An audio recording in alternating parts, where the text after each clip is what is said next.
नमस्ते दोस्तों, कैसे हैं आप सब। आज हम ना सेल्फ कंट्रोल के बारे में बात करेंगे, मतलब खुद पर काबू पाना।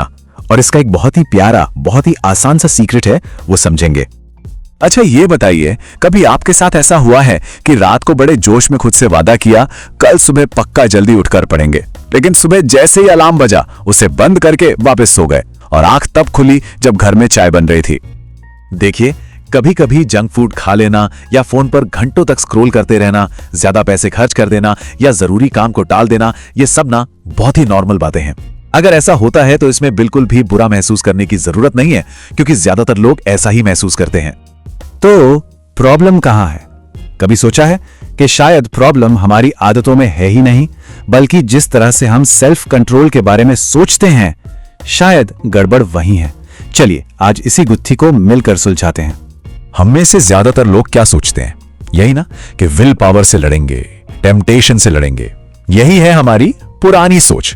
पर पता ये कैसा है? ये बिल्कुल वैसा है जैसे मुंबई की तेज बारिश में आप एक छोटी सी प्यारी सी छतरी लेकर निकल जाएं। क्या वो काम आएगी? नहीं ना। बस उतनी सी विल पावर काफी नहीं होती। तो फिर इसका सोल्यूशन क्या है? अरे नई सोच तो इतनी सिंपल है कि लड़ाई जीतने का सबसे अच्छा तरीका है, लड़ाई में उतरो ही मत। मतलब मुश्किल से लड़ना नहीं, मुश्किल से बचना है। और इसी प्यारी सी आइडिया को कहते हैं एनवायरमेंटल सेल्फ कंट्रोल।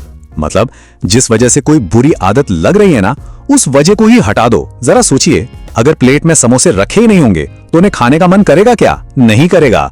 सीधी सी बात है, जो चीज दिखेगी नहीं उसकी इच्छा भी नहीं होगी। कितना आसान है ना।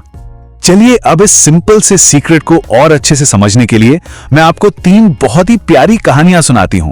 एक कहानी है प्रकृति की, एक हमारे एक हीरो की और एक दुनिया की एक बहुत बड़ी कंपनी की। तो हमारी पहली कहानी है एक समझदार यात्री और एक सांप की।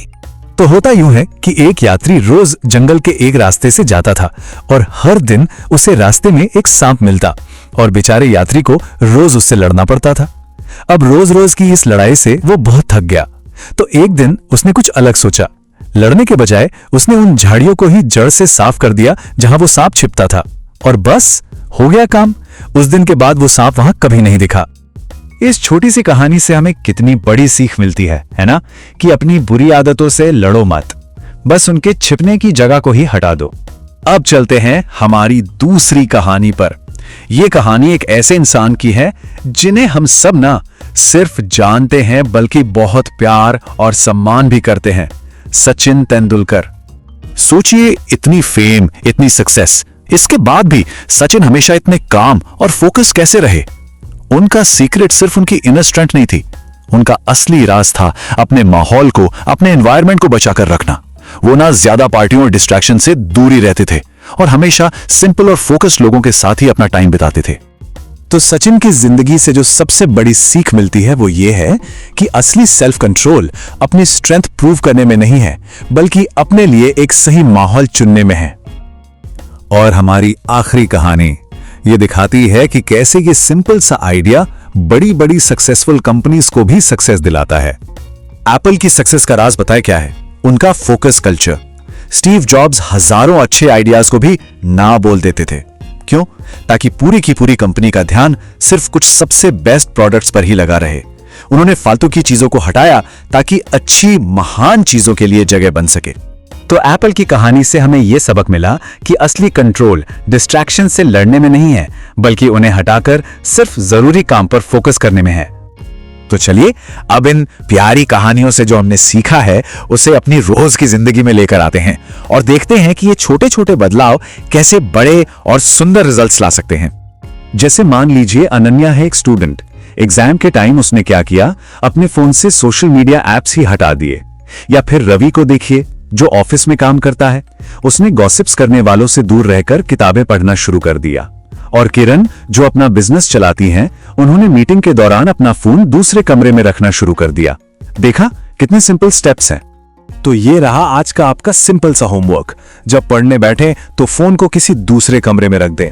किचन से जंक फूड हटा दें ताकि वो दिखे ही ना, और यूट्यूब पर जो चैनल्स आपका ध्यान भटकाते हैं उन्हें अनसब्सक्राइब कर दें। याद रखिए, जितना कम सामना होगा ना, उतना ही ज्यादा कंट्रोल होगा। तो दोस्तों, हमने यात्री से सीखा कि बुरी आदत का रास्ता ही बदल दो, सचिन से सीखा कि सही लोगों का साथ चुनो, और एप्पल से सीखा कि जो जरूरी नहीं है उसे हटा दो। ये तीनों कहानियां हमें एक ही पीसफुल रास्ते पर लेकर जाती हैं। दुर्गा सर की एक बहुत ही सुंदर बात है। वो कहते हैं, मजबूत लोग लालच से लड़ते नहीं हैं, वो अपनी जिंदगी को ऐसा डिजाइन करते हैं कि लालच कभी सामने ही ना आए। कितनी गहरी बात है। अब एक पल शांति से सोचिए, अपने आसपास, अपने माहौल में ऐसा कौन सा एक छोटा सा बदलाव है जो आपके मन में शांति और फोकस ला सकता है। याद रखिए दोस्तों, रोज थोड़ा थोड़ा सीखना ही एक दिन बड़ी सफलता दिलाता है। मुस्कुराते रहिए,